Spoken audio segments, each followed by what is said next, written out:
चैत्र नवरात्रि के अष्टमी में संधि पूजा का महत्व। संधि पूजा क्या है? चैत्र नवरात्रि में अष्टमी पर करें ये एकमात्र पूजा, नवमी की माता भी हो जाएंगी प्रसन्न। नमस्कार बंधुओं, जैसा कि हम जानते हैं कि चैत्र माह चल रहा है और चैत्र माह में नवरात्रि की शुरुआत 9 अप्रैल 2024 मंगलवार से हो चुकी है। 16 को अष्टमी और 17 अप्रैल को नवमी रहेगी। अष्टमी के दिन एक ऐसा मुहूर्त रहता है जबकि अष्टमी और नवमी दोनों की पूजा एक साथ हो जाती है।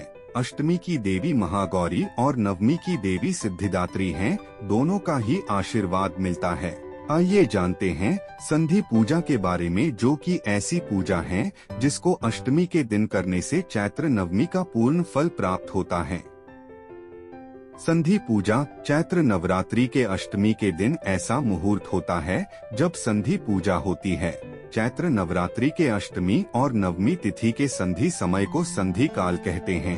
पौराणिक कथाओं के अनुसार इस मुहूर्त में देवी चामुंडा चंड एवं मुंड नामक 2 राक्षसों का वध करने हेतु प्रकट हुई थीं।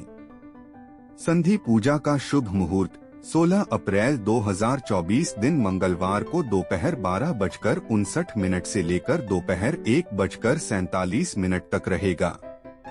संधि पूजा किसे कहते हैं? 2 प्रहर, तिथि, दिन रात, पक्ष या अयन के मिलन को संधि कहते हैं। जैसे सूर्य अस्त हो जाता है तब दिन और रात के बीच के समय को संध्या काल कहते हैं। उसी तरह जब एक तिथि समाप्त होकर दूसरी प्रारंभ हो रही होती है तो उस काल को संधि कहते हैं। इसी काल में पूजा करने को संधि पूजा करते हैं। संधि पूजा यानी जब नवमी और अष्टमी के समय का मिलन हो रहा हो, इस काल में संधि पूजा होती है। संधि पूजा का महत्व। संधि पूजा करने से अष्टमी और नवमी दोनों ही देवियों की एक साथ पूजा हो जाती है।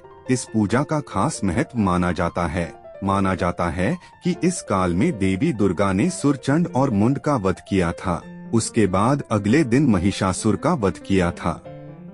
संधि काल का समय दुर्गा पूजा और हवन के लिए सबसे शुभ माना जाता है।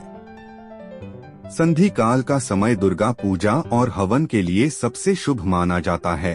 इस काल में किया गया हवन और पूजा तुरंत ही फल देने वाला माना गया है। संधि पूजा के समय केला, ककड़ी, कद्दू और अन्य फल सब्जी की बलि दी जाती है। संधि काल में 108 दीपक जलाकर माता की वंदना और आराधना की जाती है।